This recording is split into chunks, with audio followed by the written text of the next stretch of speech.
There is a grief that many people carry but few name. It is the grief of realizing that the people who are supposed to see you, hold you, and help you become who you are, could not. They may have been absent, lost in their own pain, addictions, or distractions. They may have been abusive, using words or hands to control and diminish. They may have been pampering, giving gifts but never guidance, indulgence but never boundaries. They may have been toxic, controlling every move and blaming you when things went wrong. Or they may have been ruined, depending on you to meet their needs while your own went unmet. These are the wounded parents, and their children grow up asking the same quiet, aching question: what is wrong with me? The answer is nothing. Nothing is wrong with you. You were just a child trying to survive an environment that was never truly safe. Research shows that children who grow up with emotionally neglectful, abusive, or inconsistent parenting are at significantly higher risk for anxiety, depression, shame, and difficulty with boundaries and trust in adulthood. A 2018 study in the Journal of Child and Family Studies found that adults who reported higher levels of parental invalidation in childhood also reported lower self-worth and higher rates of people-pleasing behaviors. These patterns are not character flaws, they are adaptations. If that sentence lands somewhere deep inside you, please hit like and subscribe. Let's walk through this together. Let us name the parents that many of you grew up with. The lost parent, the one who was absent physically or emotionally. They met your physical needs, maybe, but they were not there for your heart. You could see them, but you could not reach them.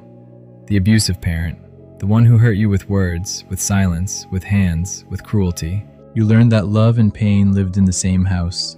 The pampering parent, the one who gave you everything except what you actually needed: limits, guidance, and the safety of knowing where you stood.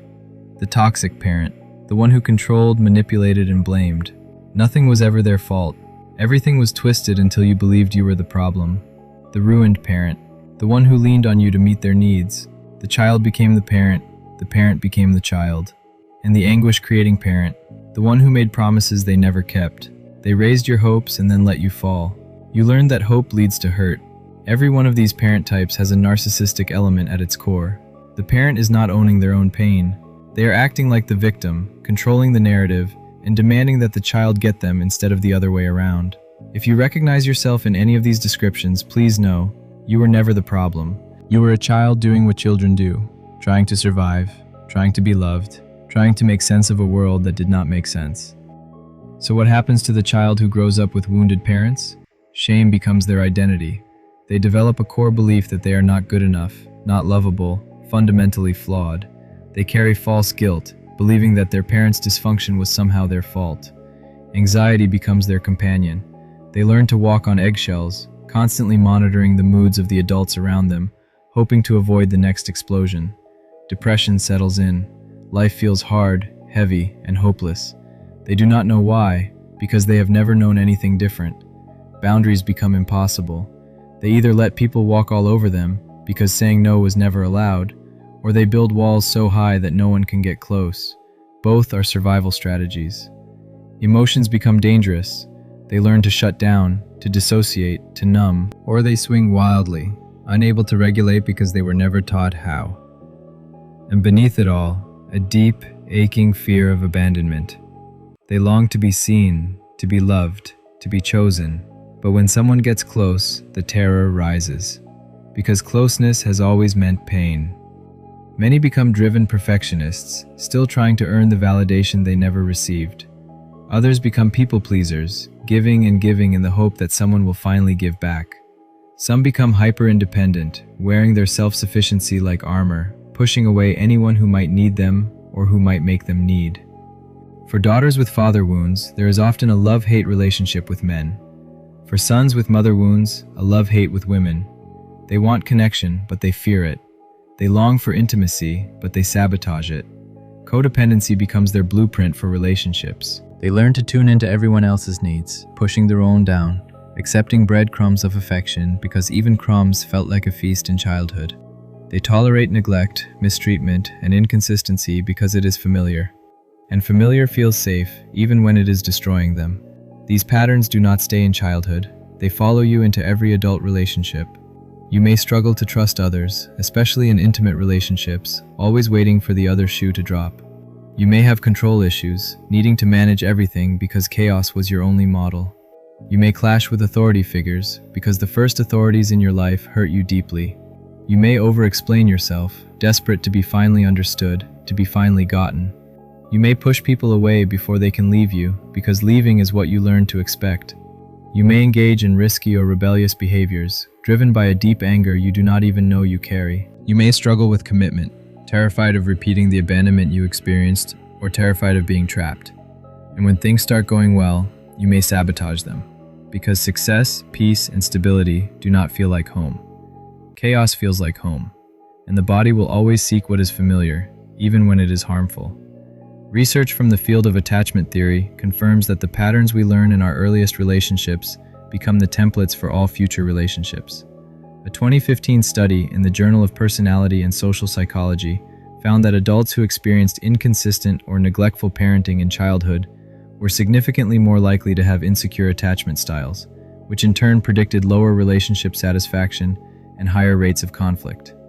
This is not because you are broken, this is because you were programmed, and programs can be rewritten. Healing from parent wounds is not about blaming your parents forever. It is about understanding how they shaped you so you can finally shape yourself. The first step is awareness. Begin to notice when your parent wound gets triggered. Is it when you feel unseen, disrespected, or abandoned? What is your pattern? What happens in your body, your thoughts, your impulses? The second step is grieving. There is a loss here that must be acknowledged. You did not get the parents you needed. You may never get them. That loss is real. Let yourself feel it. The third step is accepting. Not accepting that their behavior was okay, accepting that it happened, accepting that you cannot change them, accepting that your healing does not depend on them changing. The fourth step is deciding what kind of relationship you can have with them now. Some parents are willing to grow, to own their stuff, to repair. That is beautiful and rare. Some are not toxic, but also not capable of deep intimacy. You may choose to keep them as acquaintances, with clear boundaries and limited expectations. Some are actively harmful, and you may need to go no contact for a season, or permanently. There is no shame in protecting your peace. And the final step is building a surrogate family.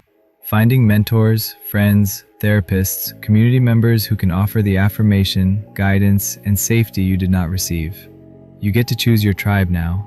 Here is what we want you to hear, really hear. You are not your parents' wound. You are your own healing. The patterns you learned were survival, not destiny. The shame you carry was never yours to carry. The longing for love is not weakness. It is the sign that you are still alive, still hoping, still capable of connection. Healing is not about becoming the child you never got to be. It is about becoming the adult you were always meant to become. And you do not have to do it alone. If you are ready to go deeper into how complex trauma shapes your life, we have videos that walk you through the next steps, why suppressed anger explodes, and how complex trauma shapes your life.